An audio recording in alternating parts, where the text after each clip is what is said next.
बिस्मिल्लाहिर्रहमानिर्रहीम। अस्सलाम वालेकुम डियर स्टूडेंट। इस उम्मीद के साथ कि आप खैरियत से होंगे। डियर स्टूडेंट, आज का हमारा लेक्चर नंबर 31 है। जो हमारा चैप्टर कंटिन्यू है वो है वेव्स एंड वाइब्रेशन का। यहाँ आप देख सकते हैं। और आज का जो हमारा इस चैप्टर का टॉपिक है वो हमारी किताब के ऊपर टॉपिक 7.5 है और टॉपिक का नाम है stationary wave on a stretch string. Students याद रखिएगा, ये टॉपिक एग्जाम में लॉन्ग क्वेश्चन के लिए बहुत अहम है। एक इम्पॉर्टेंट लॉन्ग क्वेश्चन है। इस टॉपिक में एमसीक्यूज भी आपको बन सकते हैं, तो ये टॉपिक आप लोग तैयार करेंगे। माजी में जो पुराना सिलेबस था उसके पास्ट पेपर के मुताबिक इसमें जो सा है वो ये टॉपिक लॉन्ग क्वेश्चन में काफ़ी बार आ चुका है। तो आप इस टॉपिक को अच्छे तरीके से तैयार करेंगे। अगर इन बच्चों को स्टेशनरी वेव्स आती हैं, वो टॉपिक इससे पहले वाला हमारा लेक्चर नंबर 30 है, वो स्टूडेंट जाकर देख सकते हैं। उस लेक्चर में स्टेशनरी वेव्स को एनिमेशन के जरिए बड़े अच्छे तरीके से समझाया गया है। तो आप वहां पर इस टॉपिक को तैयार करके वापस इस टॉपिक को आकर समझेंगे तो ये आपके लिए आसान होगा। देखिए स्टूडेंट, अब आपने क्या करना है, स्टेशनरी वेव्स को एक धागे में प्रोड्यूस करना है। एक string of a length L लेंगे, जिसको दो एंड से आप क्लैम्प कर देंगे, यानी उसको बांध देंगे, जिसके दरमियान में कुछ टेंशन फोर्स मौजूद होगी। एक इसको इस साइड से बांध देंगे और दूसरे को इस किनारे से बांध देंगे। इसके दरमियान में एक धागा है। अब आप इस धागे को सेंटर से पकड़ेंगे और सेंटर से पकड़ के इसको इस पॉइंट पर खींच लेंगे। ठीक है, इस पॉइंट पर खींच के जब आप इसे ड्रॉप करेंगे स्टूडेंट, अब नतीजा क्या होगा कि कुछ जो एनर्जी है ये पार्टिकल मीडियम के वापस जाएंगे। ठीक है, जब आप इसको खींचेंगे तो उस वक्त इसकी जो धागे की स्टेट है वो ये वाली बन जाएगी। अब क्या होगा कि जैसे ही आप इसे यहाँ से छोड़ते हैं तो आपकी छोड़ने की जो एनर्जी है उस वजह से मीडियम के कुछ पार्टिकल इस डायरेक्शन में ट्रेवल करेंगे और मीडियम के कुछ पार्टिकल जो से हैं वो ऊपर इस डायरेक्शन में ट्रेवल करेंगे। यानी ये मीडियम के पार्टिकल्स अपनी मीन पोजीशन पर जाने की कोशिश करेंगे। जब ये पार्टिकल विद द एनर्जी जाकर इस पोजीशन के साथ टकराएंगे तो यहाँ पर ये रिफ्लेक्ट बैक करेगी एनर्जी, और रिफ्लेक्ट बैक करने की वजह से एनर्जी ये रोप जो है वो ऊपर की तरफ चली जाएगी। जिस टाइम पर t is equal to let's say 1 second के ऊपर ये पार्टिकल्स की एनर्जी इस पॉइंट पर जाकर टकरा के रिफ्लेक्ट बैक होती है और इस डायरेक्शन में आ जाती है।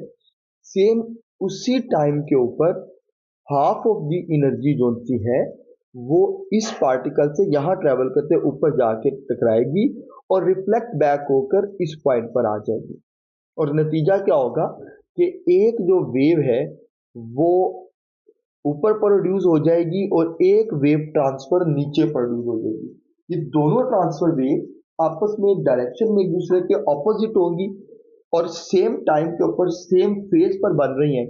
तो आप कहेंगे कि यहाँ पर एक स्टेशनरी वेव का लूप बन गया है, जिसे आप सिंगल लूप कहेंगे। तो स्टूडेंट, इस तरह से हम स्टेशनरी वेव्स में एक जो सा है वो धागे में एक स्टेशनरी वेव्स को प्रोड्यूस कर सकते हैं।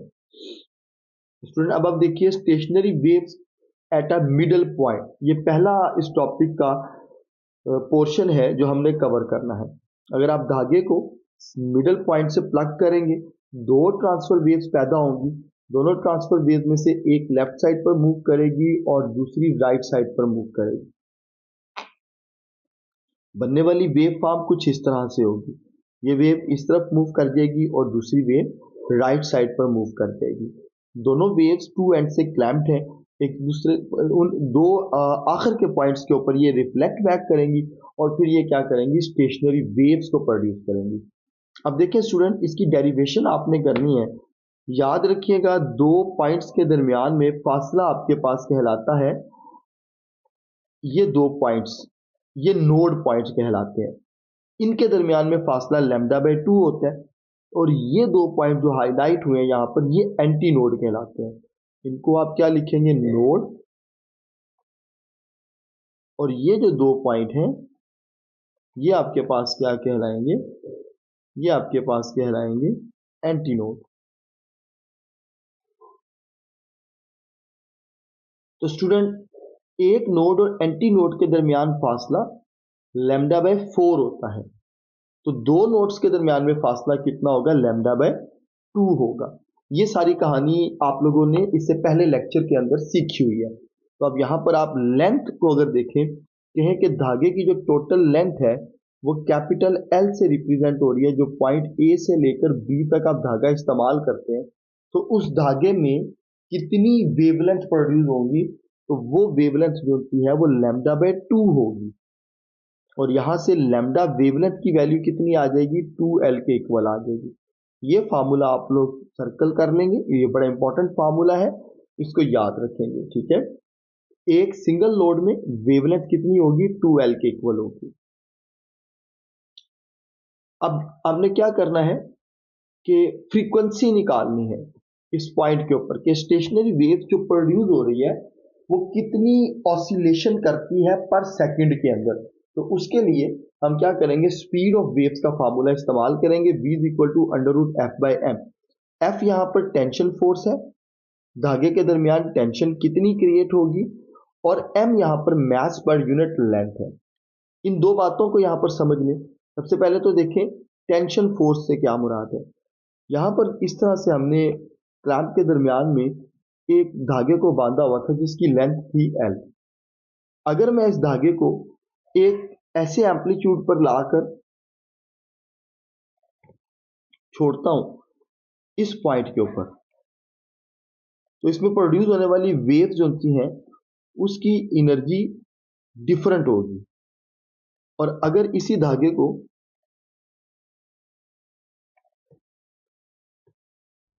मैं इस तीसरे पॉइंट से लाकर छोड़ता हूं, तो इसमें जो टेंशन फोर्स है वो थोड़ी ज्यादा प्रोड्यूस हो जाएगी क्योंकि इसका एम्पलीट्यूड मैंने बढ़ा दिया है, ठीक है। और इसी तरह अगर मैं इस धागे को इसके मैक्सिमम एम्पलीट्यूड पे लाके छोड़ता हूँ जैसे हमने फिगर पे दिखाया गया, तो इसमें जो प्रोड्यूस होने वाली टेंशन फोर्स है वो कुछ ज्यादा होगी और इसके ऑसिलेट करने की स्पीड भी बढ़ जाएगी। वो किस तरह से? अगर आप इस रिलेशन को ब्रेक डाउन करें तो ब्रेक डाउन करके आप देखेंगे कि जो वेलोसिटी है वो टेंशन फोर्स के स्क्वायर रूट के डायरेक्टली रिलेटेड है। स्क्वायर रूट से ऑल्दो वैल्यू कम होती है लेकिन क्योंकि डायरेक्टली रिलेटेड है तो डेफिनेटली वो मल्टीप्लाई होगी और वेलोसिटी के फैक्टर को क्या करेगी? इंक्रीज करेगी। तो पहला तो इसमें ये वाली कंसीडर आपने करना है पॉइंट को। अब दूसरी इसमें जो अहम बात आप लोगों ने देखनी है वो है मास पर यूनिट लेंथ की। ये एक बड़ा इंपॉर्टेंट पॉइंट है।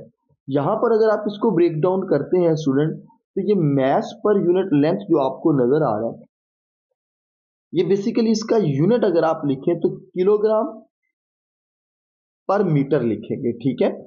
किलोग्राम पर मीटर मास पर यूनिट लेंथ है। ये जो धागा आप इस्तेमाल करते हैं इसका मास कितना होगा ये भी ऑसिलेशंस पे डिपेंड करता है। अगर आप कोई मोटी रस्सी ला के यहाँ पे बांध देते हैं तो जितना मर्जी आप उसका एम्पलीट्यूड मैक्सिमम कर लें, उसकी ऊपर जो फोर्स का इम्पैक्ट है पर यूनिट लेंथ वो कम हो जाएगा क्योंकि उसका इनर्शिया बढ़ जाएगा। और जितना कम मास होगा उतनी उसकी ऑसिलेशन ज्यादा होगी। तो स्पीड एक स्टेशनरी वेव में जो धागे के अंदर प्रोड्यूस होती है उसकी जो ऑसिलेशन है स्टूडेंट, वो बेसिकली उसके मास पर यूनिट लेंथ के ऊपर डिपेंड कर रही होती है। और मास अगर बढ़ जाए तो उसकी स्पीड की ऑसिलेशन कम होती है। इसी फार्मूले को आप ब्रेक डाउन करें तो ये इनवर्स रिलेशन बनता है स्क्वायर रूट ऑफ मास के साथ। तो स्टूडेंट ये दो रिजल्ट्स हैं जो आप लोगों ने इस फार्मूले से याद रखने हैं, ठीक है। इसको मैं रेज कर रहा हूँ यहाँ से सबको ताकि स्लाइड आपको क्लियर नजर आए। और अब देखें आपने फ्रीक्वेंसी निकालनी है। फार्मूला क्या होता है? v is equal to F lambda. तो यहाँ से फ्रीक्वेंसी क्या जनरेट होगी? v over lambda. v किसके बराबर है? v आपके पास इक्वल है under root F by M के इक्वल। और लेमडा किसके इक्वल है? लेमडा 2L के इक्वल है। ऊपर स्लाइड में एक फार्मूला सर्कल किया था हमने,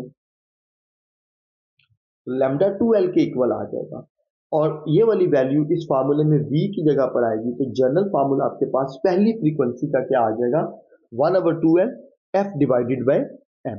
इस फार्मूले को ब्रेक डाउन करें तो कितने फैक्टर्स के ऊपर आपकी जो फ्रीक्वेंसी है वो डिपेंड करती है? नंबर एक टेंशन फोर्स T के ऊपर, नंबर दो मास पर यूनिट लेंथ के ऊपर, और number three length of the string के ऊपर। तो ये तीन फैक्टर्स आप यहाँ पर याद रखेंगे। अब यही काम स्टूडेंट्स हमने करना है। अगर हम अपनी ऑसिलेशन इस तरह से करें कि स्ट्रिंग में दो लूप्स बांध रहे हों, ये दो लूप्स कैसे बनेंगे? Length of a string same रहेगी। हम एक इस पॉइंट से इसको पकड़ेंगे, यहां से इसको ऊपर की ले जाने प्लग करेंगे, इस पॉइंट से पकड़ेंगे और नीचे ले जाकर इसको छोड़ेंगे। तो यहां पर जो प्रोड्यूस होगा, ये पॉइंट बेसिकली इन दो पॉइंट्स के दरमियान में एक एक्सिस के तौर पे काम करेगा। जब रोप आपकी ऊपर से नीचे आएगी और यहां से आपकी रोप नीचे स्ट्रेच हो जाएगी, अब आप छोड़ेंगे तो इस पॉइंट के अराउंड जो है वो ये दोनों waves to and fro oscillate करना शुरू कर देंगी और यहां पर आपको इस तरह से कुछ दो लूप्स के अंदर स्टेशनरी वेव प्रोड्यूस होती दिखाई दे। ठीक है, तो अब दो लूप्स के अंदर स्टेशनरी वेव्स को आपने स्टडी करना है। तो यहाँ देखिए, इस पैराग्राफ को आप रीड कर लेते हैं। अगर सेम स्ट्रिंग को क्वार्टर ऑफ द लेंथ के ऊपर प्लग किया जाए, स्टेशनरी व्हील सेटअप होती है, नोड्स और एंटी नोड्स बनाते हैं। स्ट्रिंग दो लूप में वाइब्रेट करेगी। दो लूप में अगर वाइब्रेट कर रही है तो student distance between two consecutive node is half of the wavelength. ये वाली पुरानी बात है, याद होनी चाहिए। उम्मीद है आप लोग इस चीज को अंडरस्टैंड करेंगे क्योंकि इससे पहले लेक्चर आप लोगों ने पढ़े हुए हैं। वो क्या बात है, इस पॉइंट और इस पॉइंट के दरमियान में टोटल डिस्टेंस कितना होगा? लैम्डा बाय 2 होगा। और इस पॉइंट्स के दरमियान में टोटल डिस्टेंस कितना होगा? Lambda by 2। दोनों पॉइंट्स के दरमियान में टोटल डिस्टेंस मिलाकर कितना बन जाएगा? Lambda by 2। तो ये डेरिवेशन के अंदर आपके सामने है। Lambda 2 by lambda 2 divided by 2। यहाँ आप इसका एलसीएम लेंगे, लेंथ आ जाएगी लैम्डा बाय 2, 2 से कैंसिल, तो टोटल जो लेंथ है वो एक कंप्लीट वेवलेंथ के बराबर आ जाएगी। अब आपने इसकी फ्रीक्वेंसी निकालनी है। F2 का formula V over lambda 2। Lambda 2 को आप रिप्लेस करेंगे लेंथ से जो ऊपर फार्मूला मालूम किया है, और अब इस इक्वेशन को मल्टीप्लाई करें एक दफा 2 से, एक दफा डिवाइड करें 2 से। उसकी रीजन क्या है कि ये कुछ इस तरह से बन जाएगी, V divided by 2 into L. V divided by 2 into L किसके बराबर होता है? अभी हमने इससे ऊपर मालूम किया है, ये F1 के इक्वल है। ये टोटल रिलेशन आपके पास क्या आ जाएगा? F2 is equal to 2F1। ये दो लूप्स जब प्रोड्यूस होंगे तो उनकी फ्रीक्वेंसी के लिए जो फार्मूला है वो 2F1 आएगा। अब स्टूडेंट देखिए, क्या दो लूप्स ही प्रोड्यूस हो सकते हैं वेव में? तो नहीं, जरूरी नहीं है। आप लूप के अंदर नंबर ऑफ वेव्स प्रोड्यूस कर सकते हैं उन्हें डिफरेंट पॉइंट से प्लग करके। जैसे देखिए, मैंने यहाँ पर स्टेशनरी वेव्स को लिया। अगर मैं सबसे पहले वेव को इस पॉइंट से प्लग करके छोड़ देता हूँ तो थोड़ी सी स्मॉल वेव प्रोड्यूस होगी क्योंकि ये सेंटर पॉइंट से दूर है। फिर मैं वेव को इस पॉइंट से प्लग करके छोड़ देता हूँ तो एक दो लूप बनेगा। अब आप इस पॉइंट से दोबारा वेव को प्लग करें, इस पॉइंट से दोबारा प्लग करें, तो जो प्रोड्यूस होने वाली वेव्स के नंबर ऑफ लूप्स हैं वो इंक्रीज हो जाएंगे। अच्छा, इसका एक और तरीकाकार भी है। वो तरीकाकार ये है कि आप लूप की स्ट्रिंग की लेंथ को बढ़ा दें। जब आप स्ट्रिंग की लेंथ को बढ़ाएंगे तो नंबर ऑफ लूप्स आपके जो होते हैं वो इंक्रीज होते जाएंगे। ठीक है, ये दो लूप्स बनते हैं, लेकिन जब आप इसकी लेंथ को बढ़ाएंगे एम्पलीट्यूड क्या होगा? कम होगा, और जो नंबर ऑफ लूप्स हैं वो आपके पास क्या होंगे? इंक्रीज हो जाएंगे। तो स्टूडेंट, अगर n नंबर ऑफ लूप्स आपके पास बन रहे हैं तो आपकी फ्रीक्वेंसी का जनरल फार्मूला क्या निकलेगा? आपका जनरल फार्मूला कुछ इस तरह से निकलेगा, Fn is equal to n into V over 2l। V over 2l किसके बराबर है? F1 के बराबर है। तो स्टूडेंट, आपके पास जो फार्मूला है वो क्या आ जाएगा? Fn is equal to n into F1। अच्छा स्टूडेंट, देखें यहां तक जो सा है वो आप लोगों ने डेरिवेशन कर ली। अब इसको थोड़ा सा अंडरस्टैंड करें, n की वैल्यू क्या है? n यहाँ पर नंबर ऑफ लूप्स को बता रहे हैं। अगर दो लूप्स पैदा हो रहे हैं तो 2, अगर 3 लूप्स की फ्रीक्वेंसी निकालनी है तो 3, और अगर 5 लूप्स पैदा हो रहे हैं तो फिर आप कितनी निकालेंगे? 5 निकालेंगे। तो जैसे जैसे फ्रीक्वेंसी इंक्रीज हो रही है, देखिएगा, जैसे जैसे फ्रीक्वेंसी इंक्रीज हो रही है वेवलेंथ जो है वो शॉर्टर होती जा रही है। तो प्रोडक्ट ऑफ फ्रीक्वेंसी और वेवलेंथ हमेशा किसके बराबर आएगा? v के इक्वल आएगा। यहां से एक छोटी सी जो है वो फार्मूला प्रूव हो रहा है, v is equal to F lambda.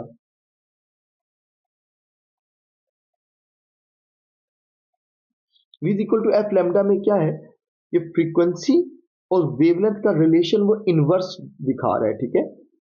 एक तो ये बात आप यहाँ पर याद रखेंगे, जैसे अभी ऊपर आपने फार्मूले में प्रूव किया कि frequency is equal to V over lambda. तो फ्रीक्वेंसी जैसे जैसे बढ़ती जाएगी वेवलेंथ क्या होती जाएगी, शॉर्टर होती जाएगी। दूसरी बात, जो आपकी सिंपल फ्रीक्वेंसी है वो स्टूडेंट पहली ही फ्रीक्वेंसी के ऊपर डिपेंड कर रही है हर लूप की।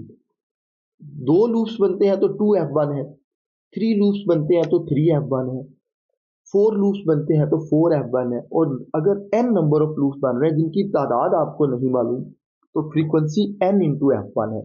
यानी जो बुनियादी फ्रीक्वेंसी है यहाँ पर वो आपकी सेम रहती है, वो कांस्टेंट रहती है, बाकी तमाम फ्रीक्वेंसीज उसका मल्टीप्लाई होती हैं। एक तो ये जो फ्रीक्वेंसीज की सीरीज बनती है, इस सीरीज को हम स्टूडेंट नाम देते हैं हार्मोनिक सीरीज का, ठीक है। दूसरी बात, ये जो फ्रीक्वेंसीज बुनियादी सेम है और बाकी सारी फ्रीक्वेंसीज इनका मल्टीप्लाई होती हैं, इस चीज को हम कहते हैं quantization of frequencies.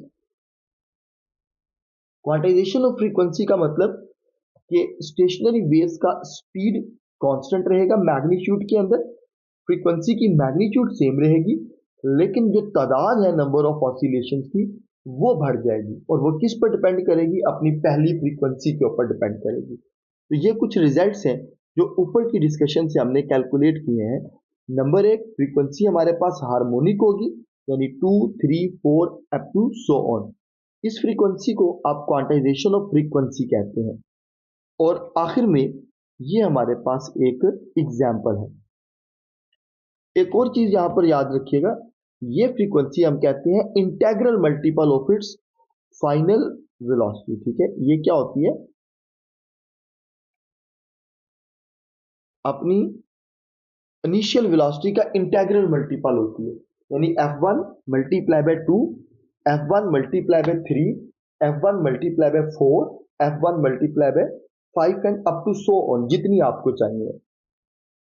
Stationery waves of stretch string की प्रैक्टिकल एप्लीकेशन क्या है? इसकी प्रैक्टिकल एप्लीकेशन है म्यूजिक जो आप प्रोड्यूस करते हैं किसी गिटार से, किसी वायलिन से, वो बेसिकली इसी बेसिक प्रिंसिपल पर स्टेशनरी वेव्स को प्रोड्यूस करते हुए इस्तेमाल होता है। उसमें आप क्या करते हैं, एक स्ट्रिंग को जो गिटार के ऊपर लगा होता है उसको 2 किनारों से टाइट करते हैं या लूज करते हैं। उसकी क्या करते हैं, आप बेसिकली टेंशन को सेट कर रहे होते हैं, और जैसे ही वो डिफरेंट पॉइंट से डिफरेंट लेंथ को चेंज करके उस धागे को प्लग करता है, उसको वो वाइब्रेट करवाता है, तो डिफरेंट तरह के जो साउंड्स हैं वो प्रोड्यूस होते हैं। तो म्यूजिकल इंस्ट्रूमेंट जो है गिटार और वायलिन, ये स्टेशनरी वेव्स के बेसिक प्रिंसिपल पे काम करते हैं। स्टूडेंट एक चीज यहाँ पर याद रखिएगा, ये मैं हाईलाइट कर देता हूँ, ये जो पोर्शन है, ये जो पैराग्राफ है, ये आपका शॉर्ट क्वेश्चन के लिए बहुत इंपॉर्टेंट है। पास्ट पेपर में अगर देखा जाए तो स्टूडेंट पुरानी बुक में ये क्वेश्चन एक्सरसाइज का शामिल था, और नई बुक में भी ये एक्सरसाइज में शामिल है, और पास्ट पेपर में ये बहुत बार रिपीट हुआ है। तो ये क्वेश्चन जो है वो आप लोगों ने किताब के अल्फाज याद करके लिखने हैं, जिससे आपको अच्छे नंबर मिलेंगे। अब इस टॉपिक की आखिरी जो कहानी है वो है हार्मोनिक सीरीज किसे कहते हैं। तो हम लोगों ने हार्मोनिक सीरीज देख ली, a set of all possible standing waves having frequency f1, 2f1, 3f1, इसी चीज को आप कहते हैं हार्मोनिक सीरीज। हार्मोनिक का मतलब है एक जैसा होना, सेम होना। तो हर ऑसिलेशन की जो एक्चुअल फ्रीक्वेंसी है वो तो f1 है, बाकी जब नंबर ऑफ लूप्स बढ़ते हैं तो ये फ्रीक्वेंसी उसका मल्टीपल हो जाती है, 2 हो जाएगी, या फिर मल्टीपल बाय 3 हो जाएगी, या फिर मल्टीप्लाई बाय 4 बन जाएगी, ये मल्टीपल बन जाएगा 5। इसी तरह जो बुनियादी फ्रीक्वेंसी है वो आपकी चेंज नहीं होगी।